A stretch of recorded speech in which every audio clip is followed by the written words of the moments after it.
16 থেকে 19 সেপ্টেম্বরের ভারী বৃষ্টিতে যশোরের অভয়নগর, কেশবপুর এবং মনিরামপুর উপজেলার শতাধিক গ্রাম এর ভিতর প্লাবিত হয়েছে।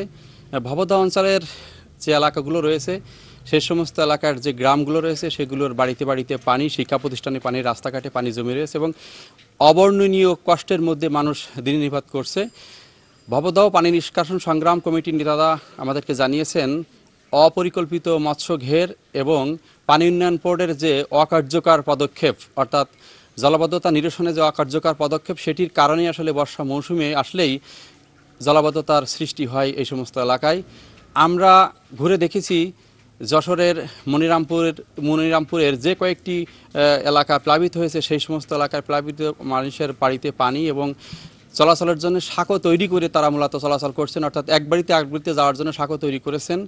রান্না জায়গার পানি উঠে গেছে, সেখানে রান্নার কোনো ব্যবস্থা নেই।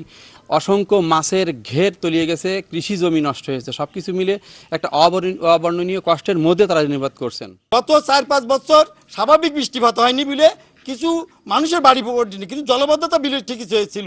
এবছর একটু স্বাভাবিক বৃষ্টিপাত হয়েছে, যার জন্য আজকে সমগ্র অঞ্চলে আজকে 3-4টে উপজেলায় একসাথে গ্রাম প্লাবিত হয়েছে।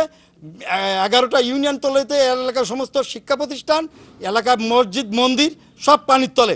এলাকার মানুষের মা বোনেরা আজকে পয় নিষ্কাশন করতে পারছে না, ছেলেমেয়েরা বাইরে যেতে পারছে না, স্কুলে লেখাপড়া বন্ধ উপক্রম হয়েছে। নদী ভরাট হয়ে গেছে, পানি কোথাও বেরোতে পারছে না। ওই পানিগুলো টোটাল গ্রামগঞ্জে ঢুকে পড়তেছে, স্কুল কলেজ মাদ্রাসায় ঢুকে গেছে পানি। এবং ফসলি জমি, টোটাল সবজি চাষ, টোটাল সবজি নষ্ট হয়ে গেছে। আমাদের এলাকা অত্যন্ত আমরা অসুবিধার ভিতরে আছি। দেখা যাচ্ছে বিভিন্ন সাপ ঘরের ভিতরে ঢুকতেছে, আমাদের ছেলেমেয়েরা স্কুলে যেতে পারছে না, বাড়িতে পানি।